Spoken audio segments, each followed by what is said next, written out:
Welcome to the Talent Equation Podcast. If you are passionate about helping young people to unleash their potential and want to find ways to do that better, then you've come to the right place.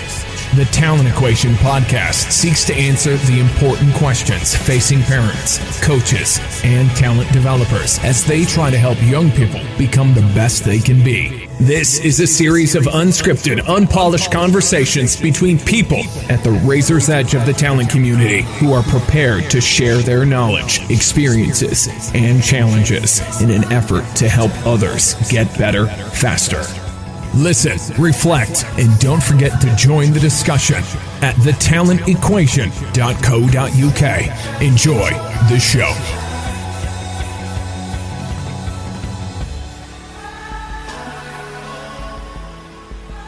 Hey there, everybody. Just wanted to jump in before the start of today's show and tell you about some learning and development events that I think you might be really interested in. I know I'm certainly very excited. At the beginning of the year, in the new year, with John O'Sullivan and Mark Bennett, we will be getting together to discuss the future of coaching with the help of Juan Gonzalez Mendia from Sudamerica Coaching, who is putting on the event, and I'm sure it's going to be really stimulating. I'm so excited about getting together with John. We haven't seen each other for ages, so it's going to be really good. And I equally haven't spent very much time with Mark as my mentor, so every time I speak with him, I know I always come away with enormous amount of learning, various things that I need to refine, tweak, and improve on. And then later in the year, at the end of March, I've been working with the fantastic staff at Stuart Melville's College in Edinburgh. So I'll be going north of the border to do the very first Talent Equation live. It's going to be an experimenting conversation, and I've got some other friends of the show joining me on that day as well, where I've got Danny Newcomb, Russell Earnshaw, John Fletcher, the Magic Academy boys, and we're getting together as well for some conversations, and Mark will be coming as well. Mark Bennett will be coming up for that one to discuss some of his principles as well. Really excited about those couple of days, and I highly recommend getting on board if you can. I'll look forward to seeing you and learning together. All the details are available on the events page of my website, so if you want to book on, go there and you'll get all the links that you need. In the meantime, on with today's show. Scott McNeill, welcome to the podcast. Thanks, Stu. Thanks for having me along. First time caller, long time listener, as they say on the radio show. So yeah. So full disclosure, Scott and I have known each other a while because we're both heavily involved in the world of hockey. Scott professionally works for GB Hockey, and he'll obviously tell you. I'll let you, Scott, tell them all about your journey in terms of your history and everything else. But obviously, I work as a coach developer, and I've worked closely and followed the journey that hockey have been on around some of the themes that are very closely aligned to the podcast in terms of the approaches you're taking. Anyway, let me stop talking about that, Scott. Great to have you on. Really looking forward to this conversation. Long time coming. Really keen. Just starting point, I suppose. Give us your journey. Where have you? How did you arrive at what you're doing today? Yeah, and listening to your podcast regularly, Stuart, I know that's the first question, and I'm always mindful of being a little bit too self-indulgent, but I think it's also helpful for people listening to get a picture or an idea of where things have come from. So yeah, growing up in Northern Ireland, apologies for the dodgy accent, very proud of that all the same. Just grew up in a sport crazy family, particularly my dad, who's still on a hockey pitch 7 days a week at the moment. So yeah, small family, big brother 4 years older than me, so my playmate as a child was always the bigger, stronger athlete, and we're massively inspired by 1988 Olympics and GB hockey men with Stephen Martin and Jimmy Kirkwood from Northern Ireland being on that hockey team. We have the videos of that somewhere in the attic still at home. So yeah, we just the background of growing up was just lots of sport. my best friend as a young person was George Best's nephew. We played a lot of street football together, and sadly for football, I turned him into a hockey player. And he was very good. But I would have been the multi-sport sort of kid. I would have been hockey and rugby during the winter, and cricket and tennis, and fortunate enough to play a lot of golf as a teenager on links courses in the north of Ireland back in the day. So got into my hockey very, very early, of course. Went through the player pathway system, 16s, 18s, 21s, did all that. Pretty much realised I would have had a ceiling of ability and talent at some point, and got into coaching, and very fortunately fell into Ulster and Irish squads doing coaching. During the days, it would have been out in schools and coaching kids on tarmac as well as AstroTurf or anything that was going. So certainly went through that cycle as a coach, did all sorts of roles, team manager roles, performance analysis roles, and obviously coaching roles as well. It was back in 2006, started working for Ulster Hockey as a governing body for hockey here. And primarily around coach development and talent development, and all the other stuff that you would do, mini hockey and participation based stuff as well. Studied part-time, did a lot of that whilst I worked. University of Ulster, University of Central Lancashire, was big into Horstvine and Chargeworth and designer games, and that was probably where my theoretical background started from. And then 2013 got invited across by Danny Carey to talk to England Hockey about what was a coaching manager job at the time, and was really fortunate to be offered that, and landed into England with just lots of really good people around us at the time at Bisham Abbey. Danny obviously as performance director, Stuart Guys as head of coach development, Ed Barney, Dieter Hill, just really good people. Next door we had Mark Upton and Al Smith. We had Dan Clements and Hockey Wales, Danny Newcomb, just thriving environment. And I thought, well, this is just perfect, isn't it? But once we started to have a look at the system of coaching at that time, and not sort of going down the avenue of being terribly critical, but we recognized that things could change, and we did a bit of a health check, and there was lots of stuff that could have been in a better place. So for the first couple of years there, really ripped up the textbook and threw the baby out with the bathwater, and did a lot of things just to try to evolve and change that landscape, with some success and some challenges along the way, of course, as well. So 3 years ago or so, then was offered an opportunity to be a performance coach developer, which didn't exist at the time for the business. To do that, technically, it's a consultancy type role as such, So that also gave me an opportunity to move back home to Northern Ireland and fly across, which has been great. To go to Scotland and Wales as much as obviously the south of England and all across England. So that's been good for the last 3 years. Still doing that, doing a couple of other things now as well. On top of that, do a bit with the Premier League around their EHOC program, and do stuff with the Canoe Association back here in Northern Ireland as their performance director. I'm studying again around elite performance, and on my days off, which don't exist, I try to just take it easy. So that's the backstory, but a big theme that I would probably like to get across is I massively believe that we're a product of our environment, and try to deal with people. That's my main interest: people development, coach development, talent development, and just understanding that we're all products of our own background and environment. So that's what gets me up in the morning. What was it that you mentioned earlier, that you're very influenced by Horstvine, and his ideas around, and I still think, by the way, that I think it's Horst, isn't it, that developed the concept in football, Funinho. That's one, yeah. Which is a small-sided four-a-side game. Yeah, 3-a-side or 4-a-side for a game, and he got into that levels of development, for football. I still think that's a fabulous game, and would love that to embed itself as a kind of a game format that becomes part of that the sort of competitive structure, particularly in hockey. I think there'll be loads in there. I mean, I do loads and loads of 3v3 and 4v4 stuff anyway, always have. But I think, when I go to play in our kids go and play in a festival and it's 7v7 on a full width of a pitch, and the ball stays in one area for a long time at under 8 level, and then there's a part of me thinking maybe we should be playing a different format, and I know that has been sort of brought through. It's definitely coming, I think, within hockey, and certainly it's been put on my desk a couple of times to make sense of it. And there's loads of stuff there. It's just a case of having the time to influence the whole business to take it forward. So there's loads of good stuff we know that's going on out on the ground already anyway. But yes, you're quite right. If it was formalised in some sort of way by a governing body, then fantastic.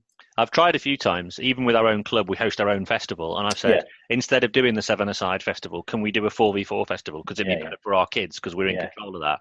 And I just get the pushback, well, everybody does it this way, and we've always done it this way, and, we haven't got the pitch space, and, we haven't got this, and we haven't got enough volunteers. Just always, so there's that part of me that feels like, I think there's probably more organisations probably would do it if, it doesn't have to be mandated necessarily, but if it was kind of the format to do. No, I agree. And then of course if you go across onto the continent, they're already doing it, and they've got lots of kids playing hockey, and they're quite good sometimes as well. So it's there's definitely something to learn from that. So. Yeah, well, it's interesting though, but I also feel for you, because I totally know it. I've been worked in a number of different governing bodies and touched the plutonium rod that is the competition system. I also understand the challenges of bringing about change. So, and I recognise it's one of those things that probably needs to take hold sort of slowly and build up, over a period of time. Flicking back. So anyway, Horsevine, Designer Game, and then you talked about Charlesworth and Designer Games and all those sorts of things. So is there, because I know this was definitely true for me, and I know a lot of people on the podcast have talked about this, is there kind of something that kind of, like, I guess in your development that sort of led you to think these are things that are of interest, and these are things that I think I'd like to explore more in terms of your own coaching and then wider into developmental systems? Yeah, 100%. I think actually going all the way back to being a child or being a player, there was always a sense of, could there be a different way to go about this? So I sort of think we fall into the trap of a session looks like this, or this is the feel of hockey or whatever sport you choose to. So actually trying to go about it in a slightly different way has always been interesting, for enjoyment purposes, for getting a little bit better at something. So 100% just always felt that, and through doing that initial bit of studying as a younger guy, and from practicing and being on a pitch all the time as a player or a coach, that could there be a better way? Could there be another way to get more kids on a pitch to enjoy it, or to get those kids to improve over a period of time? Just got awfully frustrated as a player myself, being played in the back line and passing the ball sideways and backwards and forwards with nobody trying to take it off me. So therefore I could pass all day, and you and I could pass a hockey ball between us all day long and not make any mistakes. It wouldn't necessarily make us good hockey players, and just constantly challenge the environments that I was a part of as a player. And then as a coach, really just started dabbling with, is there a better way to go about this? Because you could see that we all know the players that could go, in hockey terms, a left or right drag around cones and do it fantastically. And on a talent sort of day, you'd be scoring off, this kid's got something about them. And then you stuck them into a match and it was completely different. So it was just that sense of, there's got to be a better way than what we traditionally do it. So and as hockey, we've gone on that journey. And again, all behaviour is meaningful and understandable in context. People don't know what they don't know, and to do something different is I think, leaning to our last conversation, is always going to come up against challenge. And people like to feel comfortable that they're right, like to feel comfortable that what they're doing is as good as it can be and is best practice. And I think what we have started to do, and certainly over the last 5 years, is challenge that, try to bring a cohort of coaches with us that understand that there could be a slightly different way. and we're still in the pit of that. I would suggest we're still sort of trying to make sense of it, and relying on not wanting to go too far down the line of the academic stuff, because ultimately we need to keep things fairly simple for a big audience as a sport. I'm fortunate enough to work in the performance sphere where you can get into that level of detail of conversation with a coach, and you could read things, and you have the time to experiment and the time to research and to try things out. But actually, whenever you're talking about the masses and Joe Blogg's coach, we've worked really hard to try and keep some of these complex things quite simple. So yeah, there's definitely a traditional approach that we've been involved with for years, and that's traditional approach in inverted commas. And now, whether it's a game-based approach or whether we want to get into any technicalities, that's the big thing, I think, in recent years, and you'll know this better than anybody, that we don't want to cloud the waters further, and we're just trying to keep things relatively simple and relatively clear, but that's nearly impossible. So. Having said that, I mean, I think a lot of what you've done, and I know you've done it all with other colleagues, so you would probably be the first to say, look, this isn't all my work. I've got lots of people around me I couldn't have done this without. However, on that, one of the things I think that's been enormously impactful, and part of the reason it's been so impactful is its simplicity, is the creation of the golden thread. Or hockey's golden thread. So I wonder if you could just unpack that for me. I mean, I'd actually be quite interested on where it came from and how it was developed, because I know sometimes these things can be happy accidents, sometimes they can be done because there's a group of people in the room having a conversation and it emerges. I mean, it may well be that, but just talk me through, firstly, how did it come about, and then kind of how you arrived at what you've arrived at, and then probably it's worth actually exploring what's within it as well. Well, the golden thread has been fantastic for hockey so far, and certainly the simplicity of it is probably the big ticket, the big win.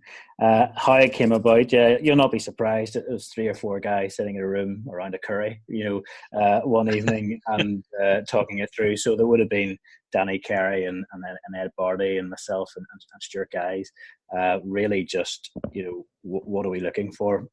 What do we need? We knew that the designing of an environment was probably the big win that we needed to change. And it's just really interesting.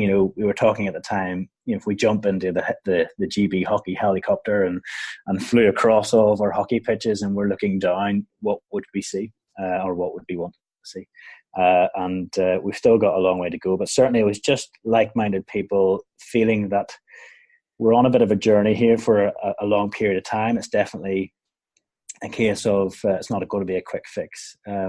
What sort of simple messaging, key areas of designing an environment that captures all, and really thinking bottom up, thinking about, young children, what's the best environment for them. I think, the bigger sort of story, which I'm sure we'll get to, Stuart, is if we could wipe the slate clean and do no hockey forever for a long period of time and start again, we probably could have started in a different order of, if we went down that why, how, what sort of Simon Sinek sort of stuff.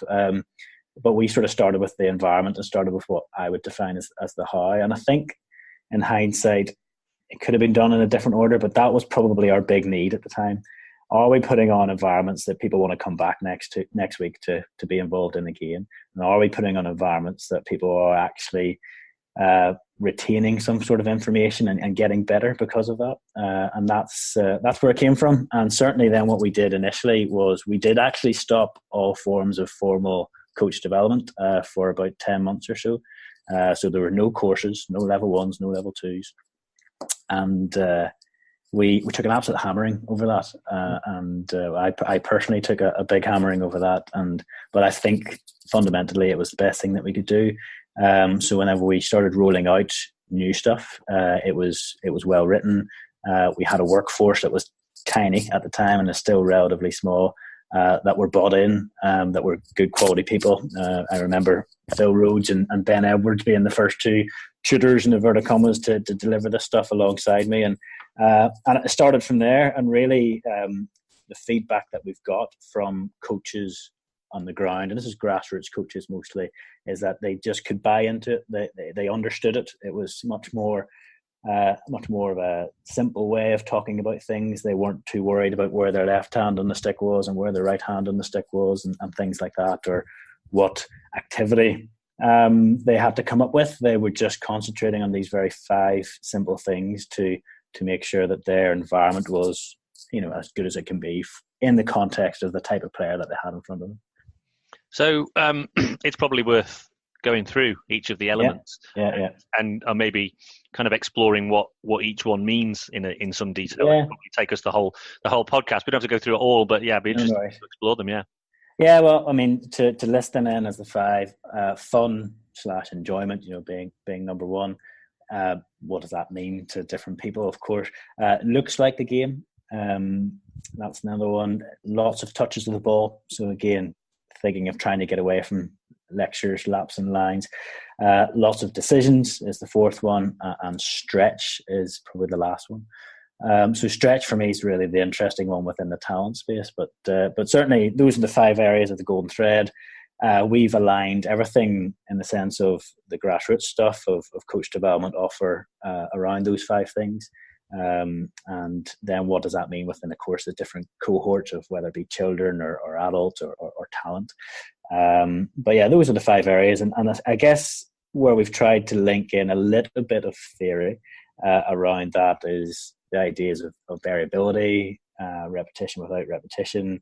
Does it look like the game, as in do you transfer from what you're doing in a practice situation to your Saturday match or whenever your match might be? And that's where it's really come from, just those bases of can we play the game as much as possible? Can we start with that and then work backwards from there? So again, I think I remember listening to you recently and saying that just playing the game is better than doing a block practice of sorts, but maybe not much better. And of course, there is a nuance to coaching through the game. But what I've found over the last lot of years, and still today, I still dabble with the courses and get people talking to me about their portfolio and different things, is that it's just we're still in this sort of traditional approach of building blocks up to and then the game at the end, and that's still prevalent. And actually, I just often say, well, you're finishing off with an 8v8 game there, which is fantastic. Well, why not start with it? Why not just start there and then work out what you need to do? And I remember when I did move across to England, I coached at Reading for a couple of years, and great group of guys down there. But it was sort of second 11 and third 11 stuff, and it started at 7 o'clock. But that part of the world, as with anywhere, people didn't arrive to 7:15 and things like that. But we just there was a group of footballers that were on in front of us, and they finished with the game. So they had the goals set up and all the rest of it. So I just handed guys bibs as they were coming through the gate. You play that way, you play that way. And then after a while, most people were getting there for 7 o'clock because they knew what they were going to do at the start, and they were going to play an 8v8 game or whatever. And they got there. So, and then we could work out, well, what are we going to do from this? What do we need to work on from maybe Saturday past, or what do you want to work on? So just took it from there. So those environments where the game is at the heart of it, through everything that we offered to begin with, we sort of quite deliberately did a lot of 4v4s. And then everybody thought it's just 4v4s and that can't be everything. It's like, well, no, it's a good starting point, and then you can change it around whatever you want to work on. So of course it's not just 4v4s, and there's way more to it than that. But Golden Thread started.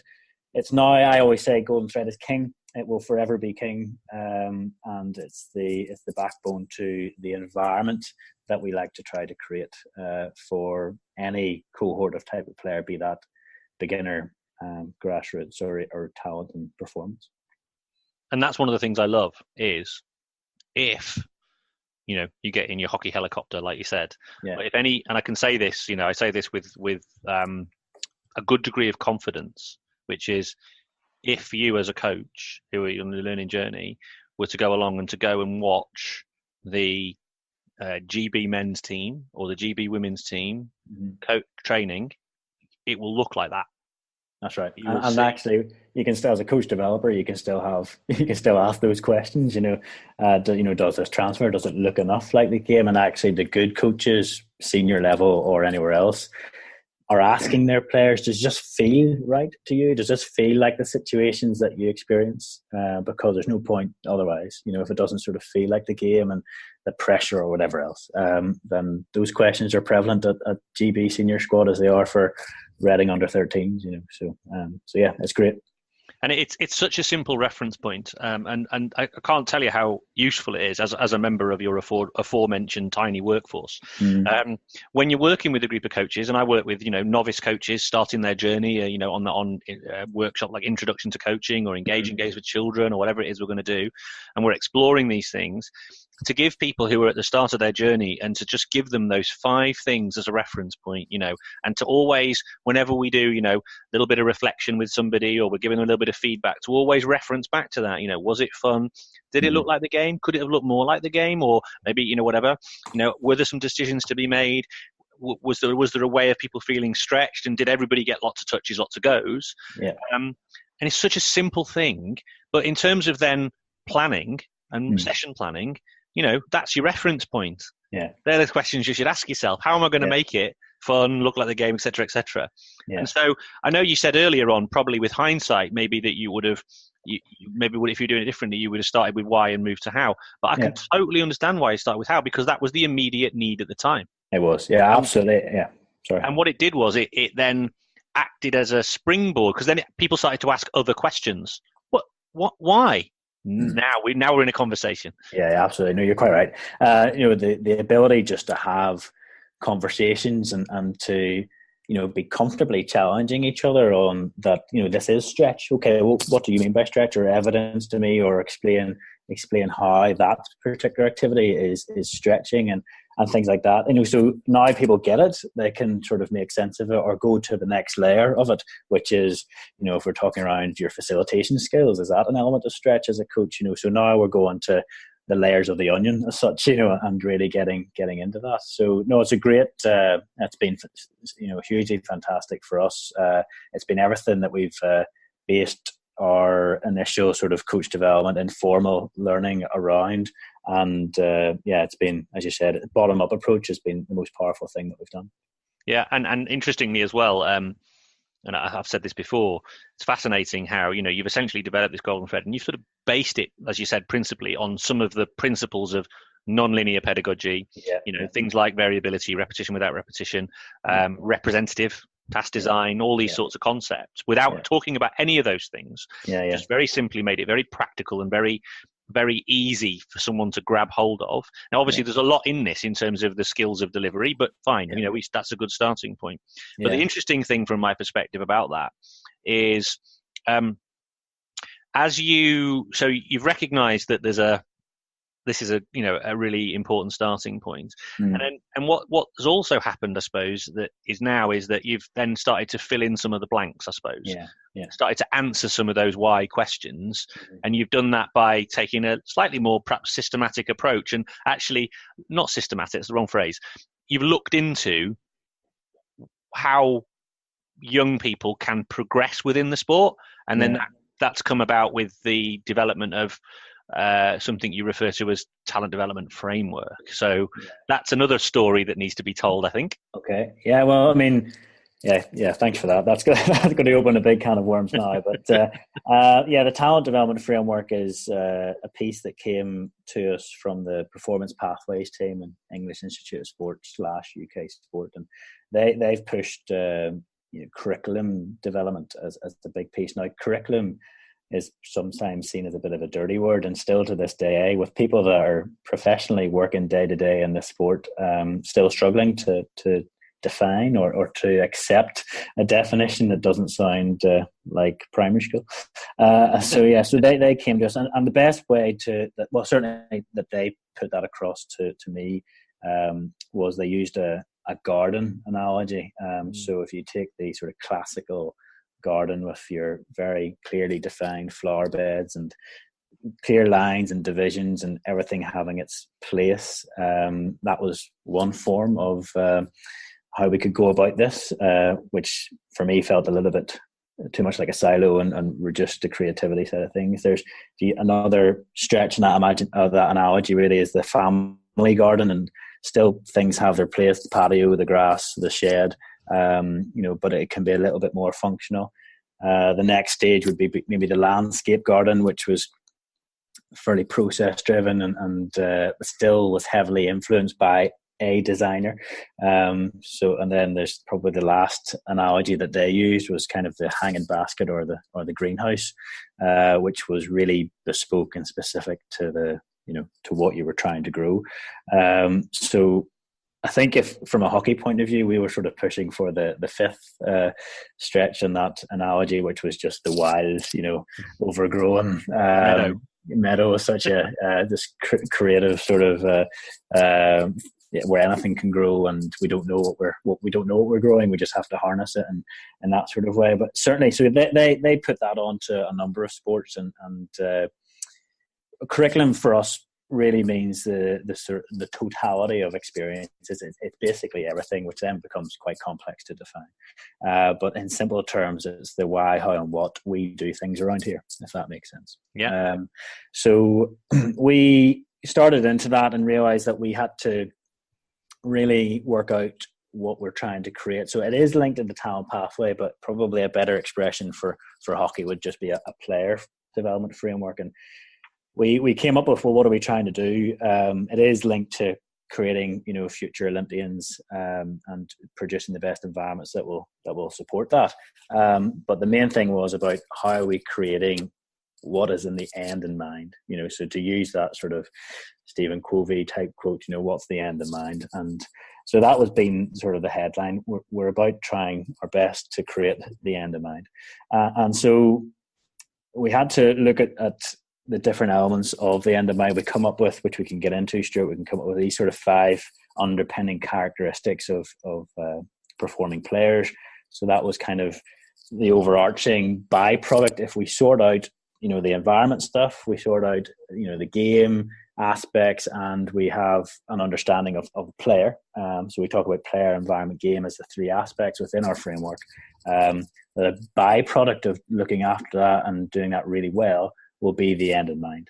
So ultimately, everybody has nobody's an empty vessel. They have an aspect of the end in mind already within them. They're on a continuum as such, and we have to put on the best environments that we can put on to help sort of continue that to grow. To use the analogy of the garden again, the main objectives that we were trying to get across by having such a document or a framework was this idea of, well, there's 4 things probably.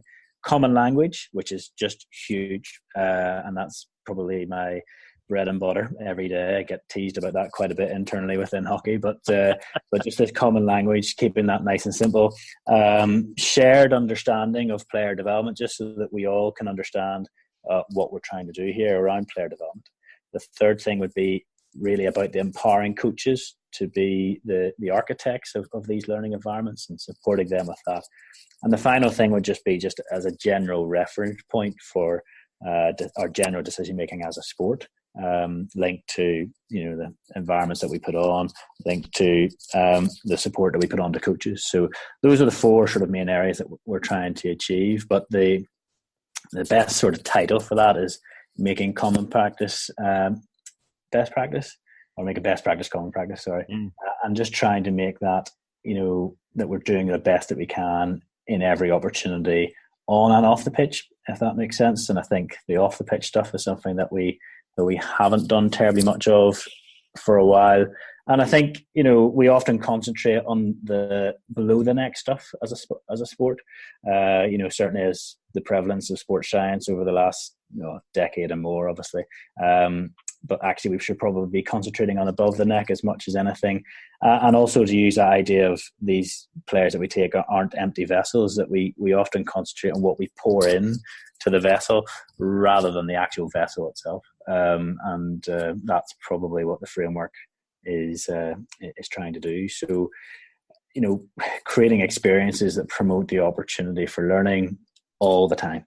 And, there's only so much that a coach can do in an hour and a half session, and recognizing that the curriculum is happening all the time. So parents understanding these things, understanding what the sport's trying to achieve, the player themselves obviously understanding what the sport's trying to do for them, and how they can own their own development and take their own journey forward. So that's a document that has been created with heavily links to what we call our hockey hub, which is very much worthwhile checking out for anybody that hasn't seen it just yet, which is a resource hub for coaches that explains these different areas of the player environment game. And we put a lot of time and effort into creating resource around speaking to current and ex-players about their journey, their experiences, what it meant to them and how they went about it. We've put a lot of time into resource around, which is all freely available, by the way, which is as well our intellectual property is just out there for the world. But around the environments, practice design and the ways to go about that. So that's a really, really good resource that's heavily linked to this framework, which then helps to bring it to life. So that has sort of launched in 2018.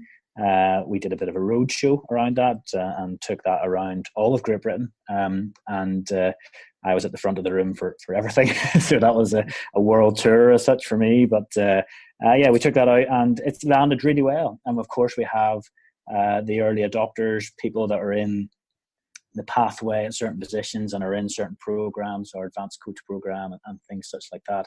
We've got real champions of that message. And now I think we're probably going to get onto that sort of critical mass stage now, where we want to try to really influence and get in front of as many people as possible around this message, be that online, be that face-to-face, putting on an offer for people to come to learn more, which will ultimately help them be that architect of these learning environments that we wish to create. This episode of the Talent Equation podcast is brought to you by a new book out called Conversations for the Journey by Richard Shorter from Non-Perfect Dad.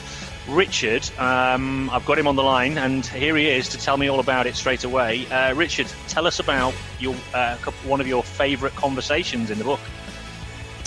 So, Stuart, the whole idea of this book is to give both parents and children a bit of a voice in their sports journey. When I go and do presentations, particularly in the elite context, a lot of parents get quite quickly that did you score, did you win, were you player of the match? They understand quite quickly how those could be detrimental, but it's trying to give ideas to fill that void. And so number one in the book is this isn't about me, what do you want from me on your game day or training day? Which is such a simple question. But it's such a powerful question because it's allowing the child the voice to basically take ownership of that car journey before, how the parent is during the game and afterwards, allowing the child to, and I suspect in most occasions, just say, cheer me on, enjoy yourself, don't embarrass me, don't make too many comments from the sideline, can we not listen to Radio 4 in the car on the way there? But so a very simple question, trying to enable parents and children to kind of hear one another in what can be quite an emotional experience of doing sport together.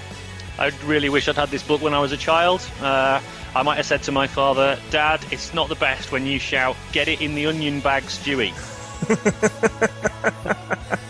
Anyway, brilliant. It's a brilliant book. It's been by my bedside. I've been having some great conversations with my kids as a result of the book myself, so I can highly recommend it for everybody else to go out there and buy. Where can they get it from, Richard?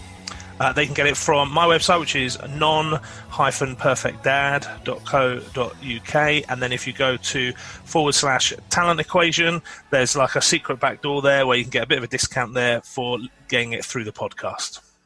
Bonuses for everybody all round. So head there, pick it up, and I'm sure that it will help you. And the best thing about this, by the way, is it's also great for you if you're a coach, because it actually gives you some really good ideas about how to frame conversations with kids when you have as a coach as well as being a parent. So there's loads and loads of angles on this. So highly recommend it. Go out there, get it, and take advantage of the bonus. I think there's such a. In the 5 or so minutes that you've just explained all that, it sounds like we did this and we did that, but it's probably worth me mentioning about that there's a lot of organisations and a lot of sports that have really struggled to do this, struggled. And a big part of the reason they've struggled is because, and I know this because I was in one of them, and it's hard. And it's really difficult, and you get a lot of different divergent opinion. You get people talking about the environment when we're actually talking about the player, you know, and they can't conceive of just talking about the player without conceive of talking about the environment, all that sort of stuff. The starting point is they haven't decided, almost like conceptually or even philosophically, which garden they're in. And which journey they're going to go through, and whether they want everything to be ordered and structured, and they haven't even asked themselves those starting questions. But even when you've got the guidance of that, the external support coming from the organisation UK Sport helping guide that process, it's still hard, really hard, because trying to get you end up arguing about words, you end up talking about common language, all these sorts of things. Oh, if we say that, it'll mean that. No, it won't. It'll mean this. No, it won't. It'll mean and all that sort of stuff. And that's usually where it stops, because it goes in the too hard box. Oh, we'll just crack on. We're busy. We've got stuff to do. And you have to commit people's time, and there's everything going on, and it becomes we've got that as well, have we? Oh, really? Oh, but I've got this to do, and that's more important, and these competing demands. So I commend you for seeing it through. I also think, you've reflected, going back to what you said earlier on, and, reflected this point about starting with the how and then moving to the why and all that sort of stuff. And maybe we should have done it the other way around. I actually think when I'm listening to you talk about that journey, I feel like, as being one of the people who's involved in this as a coach and as a coach educator or a coach developer, so a little bit closer to it than some others perhaps, but sort of seeing it emerge and develop and being I feel like I've been on the journey, as opposed to, so what you've done it in a very non-linear way. You've actually brought this about in a very meadow. We're in the meadow, and we've, and we're working through it, as opposed to, had you conceived of it in a more linear way, i.e., right, we're going to do this very procedurally, we're going to think it all through, we're going to spend a lot of time cutting it, and we're going to make it all packaged beautifully, and it's all going to be delightful, and we're going to go out there and we're going to basically land it on the sport and say, here you go, sport, here it is, the whole thing, then I reckon it would have been too much of a shock to the system. And it may well have been that there's a bit, blimey, whoa, and you would have definitely got a lot more resistance than you've got. That's not to say you haven't had resistance. So the fact that it's happened this way, whether it's by design or whether it's by, a little bit of kind of emergent, chance and all that sort of stuff, I think there's a lot of benefit to that. Whether, and it might not feel like that to you because I know you're in it and you're rolling it out, but I certainly, and I would be interested to get other people's views, and feel like this has been a sort of a more gradual journey. But I think as a result, it's sort of been it's landed more effectively. Does that make any sense? It does, yeah. And I appreciate the feedback as much as anything. There has been a lot of people involved from our side. It's certainly not just my baby or anything like that. And we have taken criticism, and it has been challenging to some people, semantics being a big part of it, which just seems to be the world that we live in. The theoretical underpinnings of stuff. I was listening to your chat with Dawn a couple of weeks ago, and Dawn Vincent, and that was really interesting, for somebody that's in it as well. And is a good guy, but this sort of theoretical stuff being, distracting people nearly in a way, rather than just want good people, putting on the best environments that they can put on. And sometimes British and Irish culture, people like to be told, because they have a sense of, well, there's a higher order message coming here, and we command and control. We'll do what they say.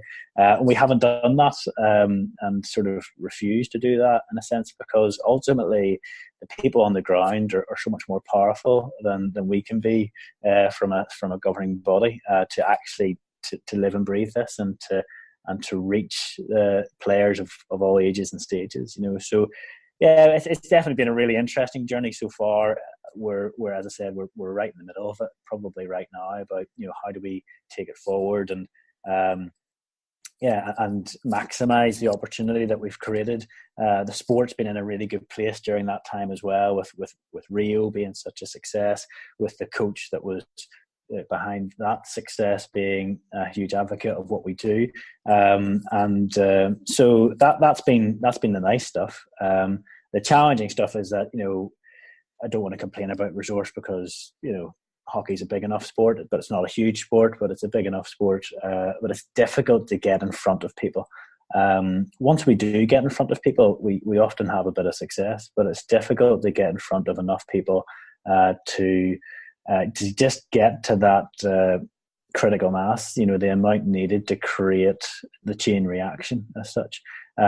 So that's what we strive to do, and that's what we keep doing. We've got a great coach developer workforce now, and that's full time, part times, or people that are on contracts to do courses and workshops and things like that. That's evolving, only getting better, and the more that those guys are supported and can reach further parts of across all of Great Britain, the better.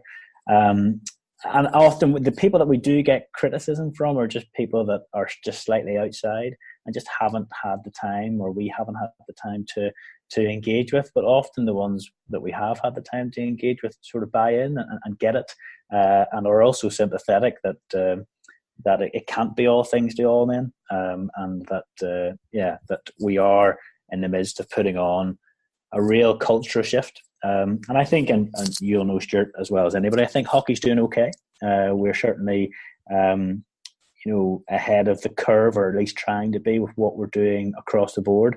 But certainly this framework, this end in mind, has a long way to go. And that's the exciting bit. And that's what, as I said, gets me up in the morning to keep striving. And so, I mean, I would agree with you, by the way. From the perspective of, I'm fortunate enough to have I'm in the helicopter, and I've got an overview of the sporting landscape from a coaching perspective, and I'm fortunate enough to have a lot of dialogue with different sports, and I would definitely say I would concur with that in terms of the work that's going on, and the journey, and the direction, and the values.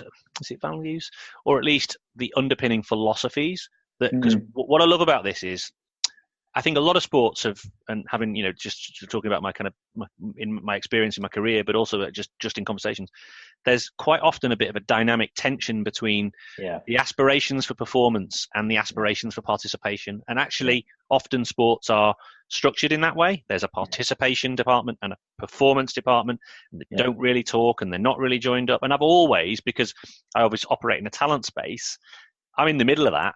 Right, being pulled in different directions. On the one hand, I'm there. I want to create great experiences that's going to retain people as much as possible and help with inclusivity. But at the same time, we've got to help them progress, and there's a bit of selection and that. So I've always lived at the crossroads of those two competing factions. Find it quite difficult. Thank you very much. Could do with getting that a bit more aligned. What I like about what's happening here is, philosophically, this is a complete system build. Although you've called it the talent development framework, like you say, player development framework is probably better, because it applies to me with my under 8s on a Sunday morning much as it does to Danny and the men's team going to the next match that they're going to play against, in the next tournament that they're going to try and win a medal at. No, you're right, and I think that's the. People nearly assume that it has to be more complex, and that's if it's going to be good, it has to be really, really complex, and it's not, or at least it shouldn't be. I think it's interesting in that performance space and the space that I tend to operate in. Having conversations with coaches there, it can be challenging, because the real world is that they're under pressure to win, and they're under pressure to win the next match. Fortunately for hockey at the minute, we go from tournament a number of months and then a tournament, but that's going to evolve as well, and we're going to go into the sort of more match every few weeks type thing with the advancement of the pro league at world level. So we're going to find what that's like with regards to decision making and to how you facilitate a learning space, be that in a room or be that on a pitch. So that's really interesting. And just to slightly digress for a quick second, we went to Leinster Rugby there a couple of weeks ago. Danny Carey went across to meet Stuart Lancaster. And it was really interesting just to see that Saturday to Saturday to Saturday environment at performance level compared to what we're sort of, I guess, fortunate enough to be in the sense of a number of weeks of preparing. And it is different. So whenever it becomes the performance coaches, they struggle as well. So I wouldn't ever want to think that somebody in the talent pathway is struggling with this and thinking, well, the guys at performance level must have it easy. They don't, and then you're really dealing with people every day, and in that sense, and that comes with its own level of complexity. So the least we can do is talk about this in nice simple terms, because it's complex enough. You made me think about the nature of complexity. I'm very influenced by a complexity theorist in the shape of Dave Snowden that you'll be familiar with. Anybody listening to this, probably worth checking out or searching on YouTube for Dave Snowden Children's Party to talk about the nature of complexity. And interestingly, I think it is complex, but I think people are want to make it complicated. That's right. And there's a difference, isn't there? There is definitely a difference. I talk about simple and difficult, and or easy and difficult, and simple and complex. But one of the good analogies that I've been using recently is there's sort of two types of people, and I know which one I am. There's the person who's got the immaculate desktop on their laptop, and there's the person that's got the really messy desktop. And our world is messy, so those messy desktop people have a messy world. That's fine. For a need to simplify, I use the analogy of we need to tidy up that desktop, save it down to the hard drive, and then whenever you want to work on something, bring it back to the desktop, work on it, and then save it back down to the hard drive again. And that's retention, and that means it's inbuilt within the system. So just using that analogy of we're in this world of it is complex regardless. It just is. People involved going to be complex. So how do we simplify it? So getting that common language, understanding what is good, what a good environment looks like, understanding that we can have conversations based on the same sort of phraseology. That helps, because for the world that we live in, be that grassroots talent or performance, it's complex enough. Absolutely. And I think the beauty of the approach has been to give it enough simplicity that it's accessible, but without being overly simplistic and therefore dumbed down and not recognizing the complexity. That must have been the real challenge here in terms of getting the language. One thing I was going to ask you about as well, because I know this is a debate I've had quite a bit in trying to articulate a vision and a why and a how and a what, is when you decided that the world you were going to operate is messy, so it's a meadow, so it's not got structure and order, it's not got nice tightly defined hedges neatly clipped and everybody knows what's what in what space, and traditionally you'd have the way I conceive of how people have done this is they go, right, we've got the technical, the tactical, the physical, the mental, and they're all compartmentalized, and they're very separate. They're different parts of the garden, and as a result of that, you go into the mental one, but actually when you're in the mental one, you're also in the physical, the technical, the tactical one. They don't happen separately. So we tried to conceive of that by saying let's put the ology, stop with the ologies, right, and put everything together and wrap it in. But then it's really hard to sort of get that to pull out. So how do you navigate that in terms of, because the minute you begin to say, right, it's this, then people immediately go, right, it's this. Okay, I've got it now, it's this. And the danger is then that you lose the other bits. So how did you try and conceptualize that or navigate that problem? Because I imagine it's something that you had to deal with. Yeah, it's a good question. I'm not sure I'm going to answer it terribly well, but I'll try. I think it's about making things as simple as possible, but simple enough that you don't lose that sort of detail. I think, goodness, I could really go into one here, but human nature's really evolved from imperfect information, hasn't it? I guess, and we've always made decisions based on what we think is the best information that we have at hand at the time. So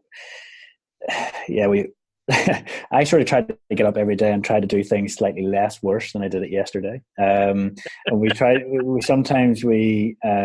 we don't always do things that are optimal. We do things that are sort of less catastrophic. So, to answer it really, I think it's about, if you talk back to that language of curriculum, if you can imagine a Venn diagram short of the idea of what was intended, what was implemented, or what was actually done or coached, and then what was experienced. So if you imagine that sort of 3-circle Venn diagram, and then around that's probably a hidden curriculum as well. So that just stuff that just exists. So all that we can do is plan, is have an intention, and our intention is to create the end in mind by putting on the most inspirational, inspiring, fantastic environments possible, and then deliver on that.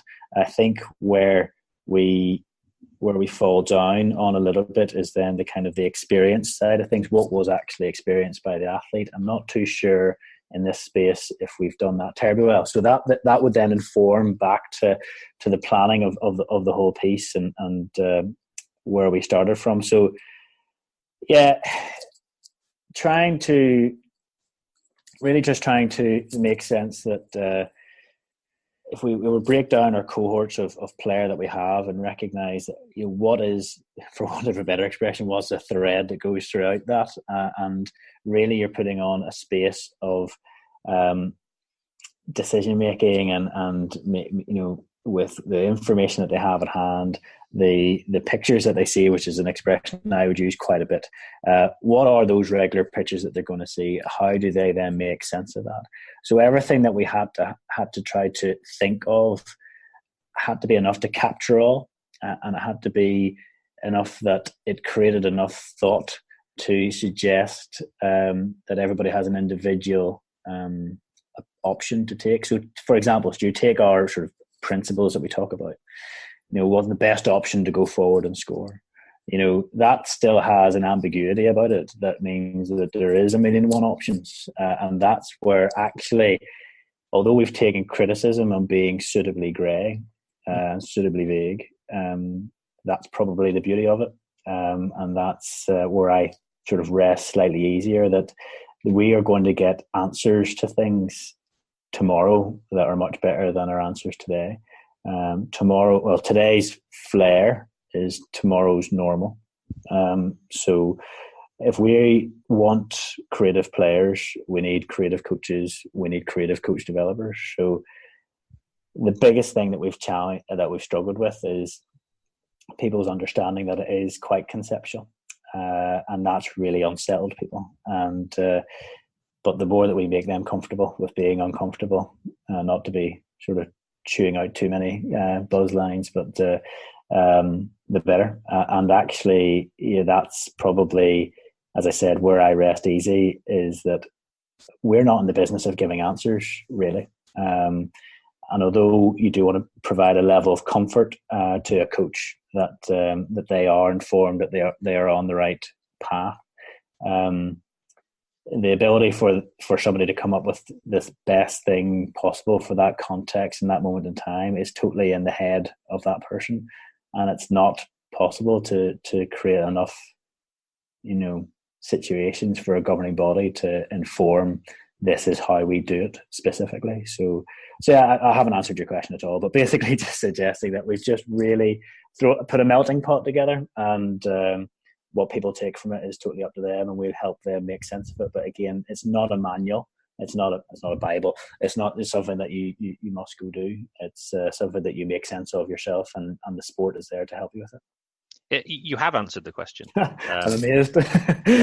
In the sense that the approach you took is, so I had this very same challenge, which was I was sort of saying, well, coaches need clarity.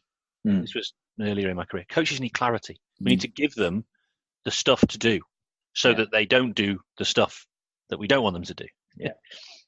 But that has unintended consequences, and the unintended consequences often are that's all they do. And then that doesn't take into consideration the abilities of the individual, and it's very formulaic, and it's how most curricula are conceived. And that's one of the reasons that curriculum as a word has a bad word, because it's associated with linearity, one size fits all, almost like mechanistic thinking, Taylorism, etc., etc. Thorndike, this idea that everybody, goes through this process and comes out the end with knowledge, and now they're all equipped for this sort of stuff.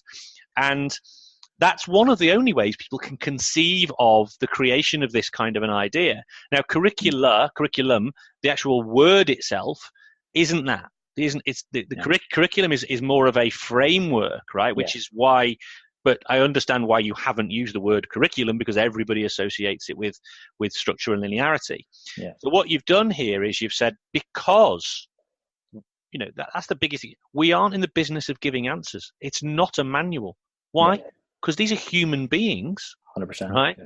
And human beings all have different experiences, needs. So the skill here is to take that human being, to get them to interact with a game in an environment that it explores. Now, the minute you define that, right, the minute you define what that individual should do in terms of action capabilities, particularly technical and tactical actions or technical actions, immediately you define it, right? And I'm very thankful of this, because I was part of a developmental world at one point, and I've seen this in many sports, and I'll hold my hand up, I did it in some, which said these are the actions that you must be able to perform in order to become successful at our sport.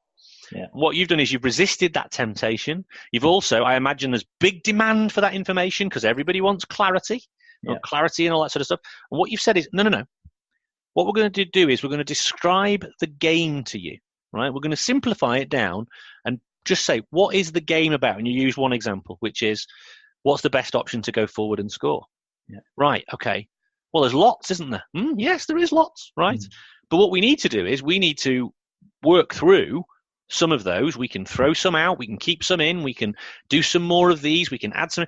But actually, what is it? Based on what it is that you see in front of you, how many people are there, what are they able to do, what am I able to do, what are my teammates able to do, how do we operate in this environment that we call a game, what are the challenges that we're facing in terms of weather and etc. So that is always going to change every single time you set foot on the field with a different group and against a different opponent. It's going to be different, and it's going to be different from moment to moment to moment. So the idea that you can prescribe that is, in my mind, absolutely nonsensical. You resisted the temptation, which I'm glad. And what you've allowed is for somebody like me at the coalface with a group of under 8s or under 10s to say, hey, kids, let's go on a little exploratory journey through our meadow, right? Let's go on an exploratory journey, and you show me what you can do to get that ball in the back of that net. Show me. And you know what the beauty of this is, Scott, right? And I had this moment on Tuesday night. I will stop my rant in a minute, right? Okay. But on Tuesday night, it was nearly Halloween, so we did a Halloween-themed session. In hindsight, we should have all got dressed up, but we didn't anyway. So did a Halloween-themed session, right? It was called Horror Night, right?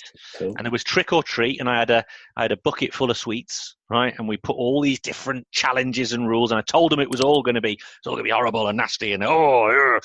And it was.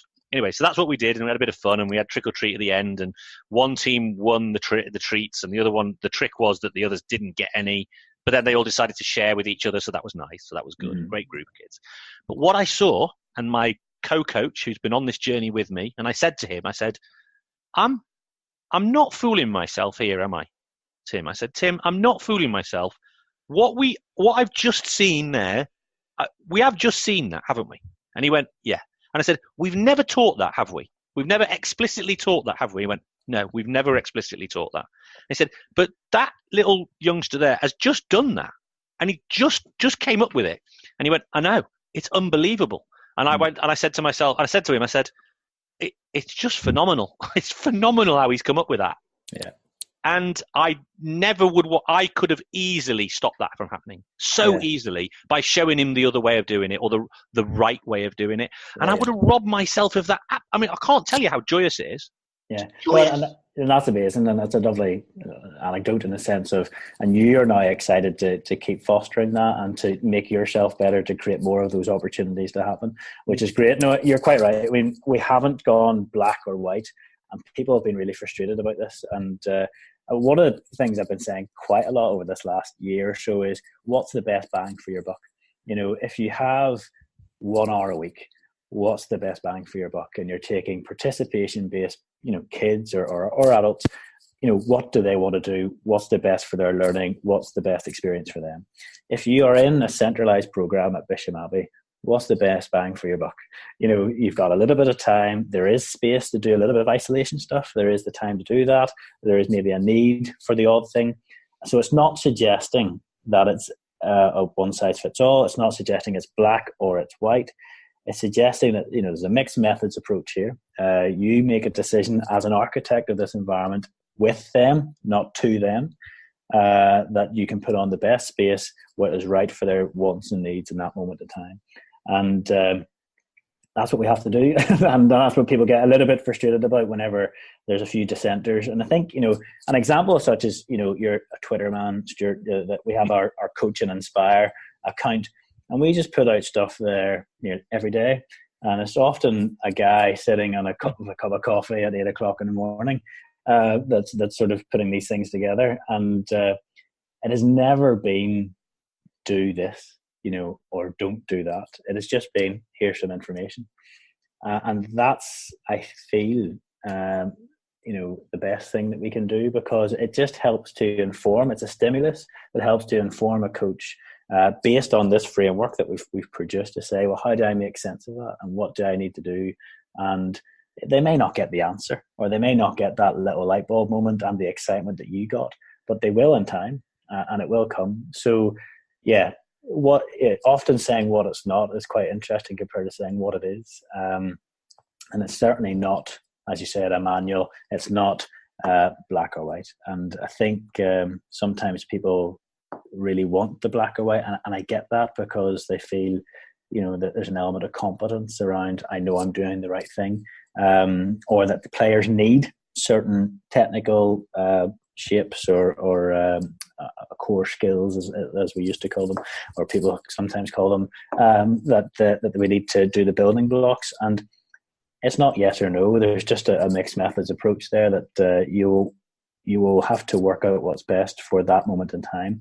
Now, remembering, and this is probably the nugget, is remembering that where we've come from as a culture, and where we've come from as a sport, and where a lot of team-based sports have come from, we have come from command and control quite a bit. That has been prevalent across British and Irish culture for a very long time, and I mean culturally. Yeah. We've wanted somebody at the front of the room to tell us what to do, and then we repeat in every walk of life. And school education is much the same, hence why it wasn't good for me. But yes, so we sort of have grown up expecting that. And this philosophy, for want of a better word, sort of challenges that a little bit, and is different to that, certainly. And so all behaviour is meaningful and understandable in context. People getting wound up and frustrated that we're not telling them the what all the time. I understand why they do that. They're not often as sympathetic back towards me, but I'm sympathetic towards them. And that there are certain things, that certain actions and intentions, which is probably a better expression to use, that underpin our sport. And we could go there, and we might go there with certain coaches, and we do have those conversations. But actually, given that 80% of our sport are coached under 15s and children, if we smash this environment stuff, we will get the numbers coming through, and we have to believe that that talent will come from that. So yeah, we can definitely rest easy. But it's an interest. I mean, I see what you do every day, and through the podcast and all the rest of it, and it sort of feels like a battle, and it shouldn't really at all.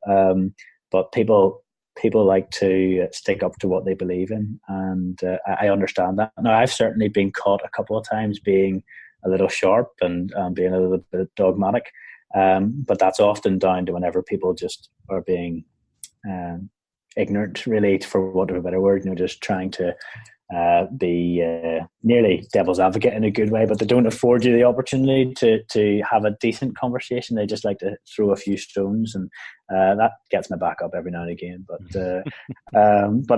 we can handle that. But as long, it's just, you say, it's just about people, the fact that, you and you've got somebody else helping you on the pitch and having these conversations, trying these things, kids are having a good time. That's the first step. Into the talent pathway in hockey, because of the information that we've put out there and because of the way that we've gone about it, we're really creating, a workforce that is really thoughtful about how they go about their practice, and that's inspiring for us. And long may it continue. We just have to work really hard through, like, having conversations with you, Stuart, to bring this stuff to life, to a broader audience, to recognise that. That these environments that we create, not only just for our players but for our coaches, have the intention of what the end of mind is, and that's about the best experiences for all the players that want to experience it. You've reminded me of I read some wild stuff. So I read a book recently, fantastic, by the way. I'd highly recommend it if you're interested in learning about the human experience, called The Gene. Right. By a guy called Siddhartha Mukherjee. Right. He's a I think he's an oncologist, actually, but he's obviously, in his ongoing search for a cure for cancer and some of the world, he calls it the emperor of all maladies. Another book he's got, by the way. You obviously look at things like genes and where it comes from and what the source is, and help you understand this sort of stuff. So he wrote this fantastic book that kind of almost basically says, this is what human beings are made of, right? And anyway, not that that's necessarily all that relevant, but what the one quote he put in that stuck with me, really, really stuck with me, is, in order to counter culture, you need counterculture. Right.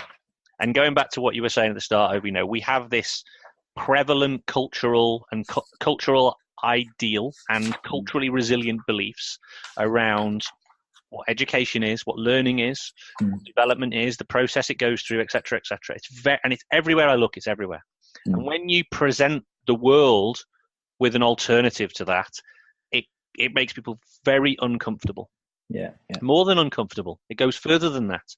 It actually starts to eat away at the fabric of everything they hold dear and they believe in inherently.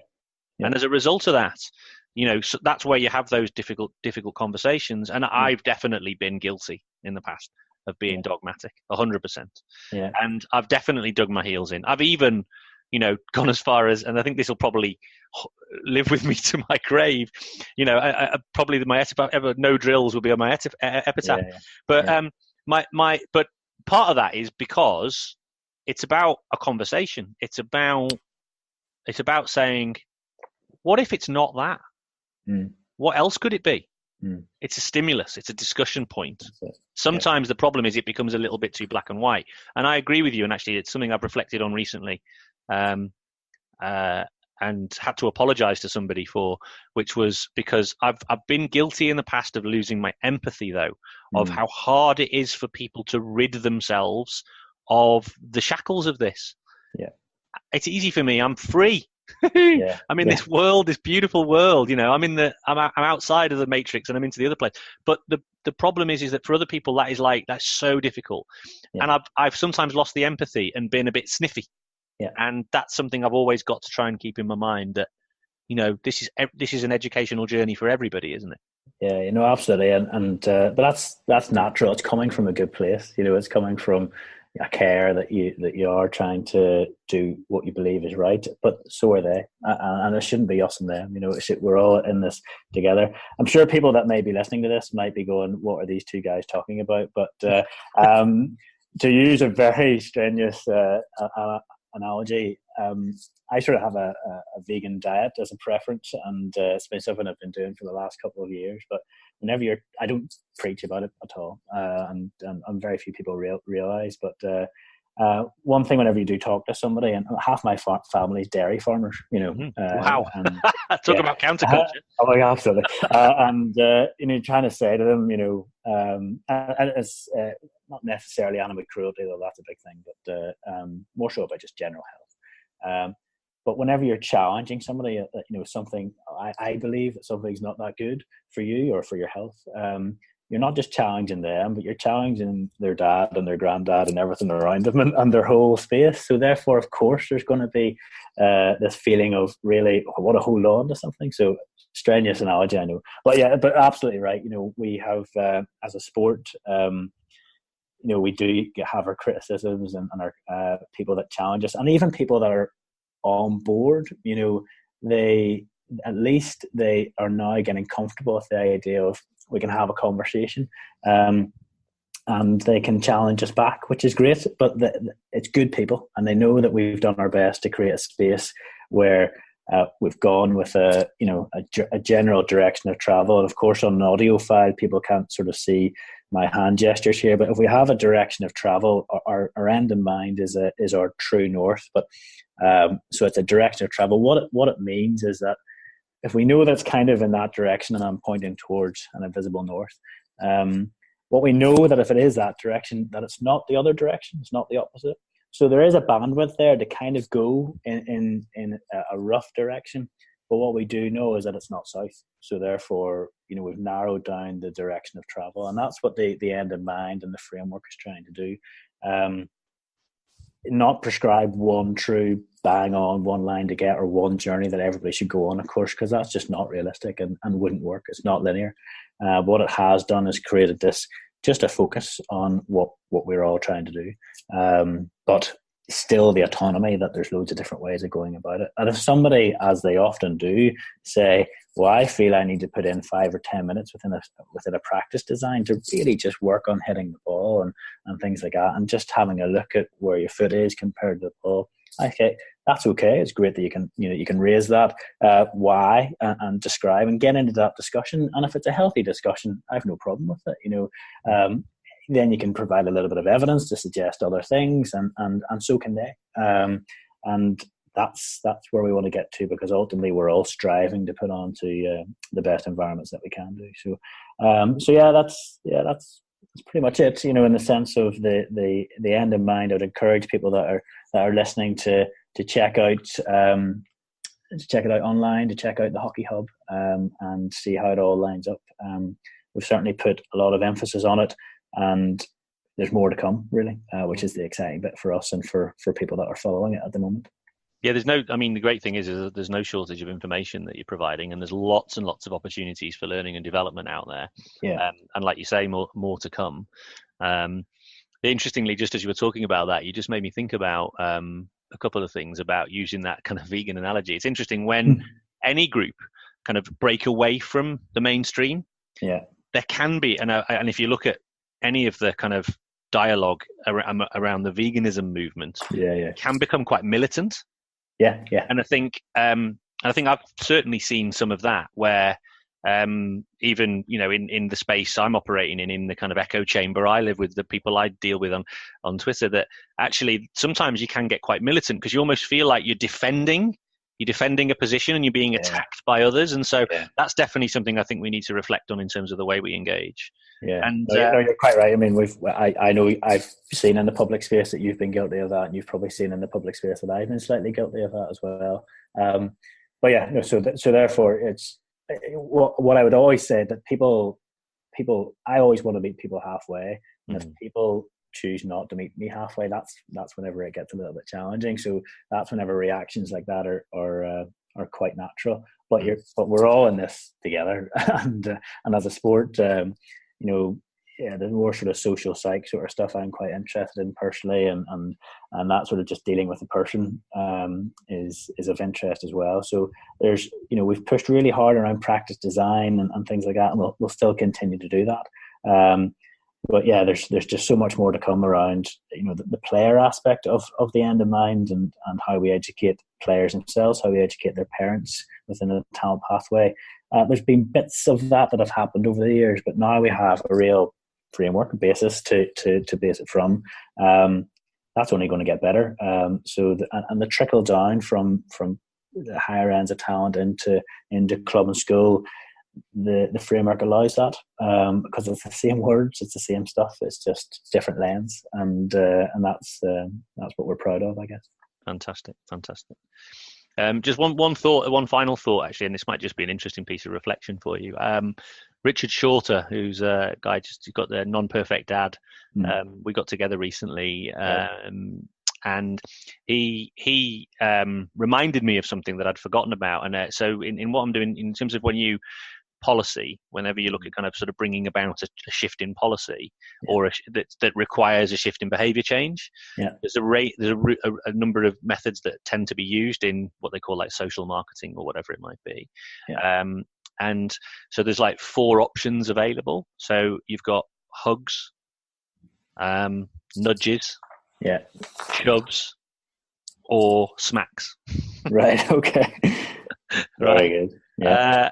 And what I'm thinking about in terms of reflecting on your journey as, I say, a policymaker, I suppose, and trying to implement policy is you've definitely gone down the road of more hugs and nudges than shoves or smacks. Yeah. And there's something, I think there's something in that, in the reflection. And probably long may it continue. I mean, I guess there's probably people out there feel like, oh no, we need to shove more. I don't think you ever want to smack, but you might want to shove a little bit more. You feel like you need to shove a little bit more, but for the time being, actually, we're hugging people, we're bringing them with us, we're nudging them every now and again with an idea or a stimulus, and let's see how the behavior change shifts. Yeah, these things often reflect the people that are involved, and you're quite right. And it's we've had with the end in mind stuff and the framework, we've had really good feedback across the whole system, and it brightens up your day whenever Keith Davids buzz an email and says it looks totally spot on for what it should be. So you sort of go, well, that's a nice pat in the back for now, but we're by no means patting ourselves in the back. We're actually really tough on ourselves as a sport, maybe unfairly so or naively so, but we just know that there's so much more to come. How we keep it simplified is our challenge, and not to get that messy desktop that some people have. So you mentioned through the course of the conversation, you've mentioned a couple of places that people can go to get the information. You've mentioned the Hockey Hub. That's based sort of nested into the GB Hockey website. Is that right? Yeah, I think if anybody did a search and did England Hockey or GB Hockey Hub, they would find it, no problem. Yeah. And Coach and Inspire. Coach and Inspire is is our Twitter handle. So again, England Hockey Coach is the name. That's probably going to a GB account actually quite soon. So that's something that really echoes just the world that the coach development team live in. So it has updates on the courses, workshops, but it also has daily things that are just interesting to read or see or connect with what's going on in coach development from grassroots all the way to performance. Yeah, fantastic. Well, Scott, as I've said, I'm indebted to you personally as a coach, because I feel like the sports come back to me. Yeah. I've lived in this space for a long time, felt quite marginalized, to be honest, quite very much like out there on my own, doing my own thing, quite happy to do that. But, and I feel like the sports sort of kind of, I feel like I'm, or at least I'm sort of, the sports come back to me where I've been going, the river I've been swimming in. We're now swimming in the same river, which is fantastic for me. As a coach developer, it's a fantastically exciting place to be in terms of being able to engage with people, the response you get, the feedback you get, the excitement there is. It's a really vibrant space to be. So I'm massively indebted to all that hard work behind the scenes, all that time, all the curries you had to eat, all the time in the room, in the hard discussions with, senior people. Sometimes you've got to challenge them. That's difficult. You put your neck on the block. I know exactly where you've been, and I can't describe to you how good that is. And I know it's not just you. I know it's everybody. And I say the same thing to everybody. Yeah. And I'm really looking forward to see where you go to next. It's a fantastic story. No, thanks very much. And the work that you do through the podcast and your day job is changing the face of sport in the nation as well. So we're just about good people, and that's what we're about. So that's what we try to do. Thank you for your time. No worries, Stuart. Thanks. Talk soon.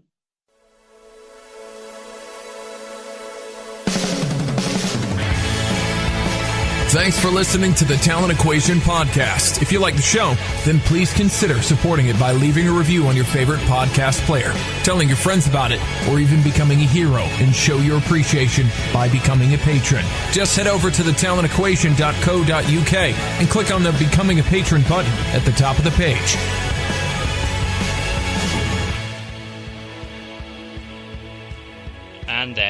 you have it. Really enjoyed that conversation with Scott. Got through a whole load of stuff. Those guys over there have been doing some really, really hard yards, getting around the country, telling everybody about what they're trying to do, the actual work that it's taken to actually get to that point in the first place. You know, you can't really underestimate that, and the fact that they've taken on board ecological concepts, nonlinear pedagogy, made a commitment to that and said, this is going to be the way we develop our players, this is the way we're going to develop our coaches, these are the principles that we're going to adopt. You know, got to admire them. You know, it takes a lot of resolution, and it takes a lot of dedication and commitment to stay the course, and it's paying off. You know, it's a sport that's doing really well, participation side of things. They're seeing real growth, they're seeing great retention, and they're obviously having success at the elite end as well, and they're beginning to see increased performances in their talent pathway as well with their age group teams. So, you know, you can't deny that it's an organisation that's you know, made a commitment and is on the journey, and I'm very much on that journey with them. So I'm indebted to them helping me out. Really hope you enjoyed that conversation. I know I certainly enjoyed it. It's a long time coming. I've been looking forward to talking to Scott for some time. As always, get more information on the Hockey Hub. There's some stuff on the website if you want to find out more as well. There's lots of different ideas on that Hockey Hub that you could apply to any sport: rugby, football, basketball, whatever. So get on there and get learning. Hope you have a great week of coaching. Looking forward to seeing you in a week. In the meantime, ditch those drills.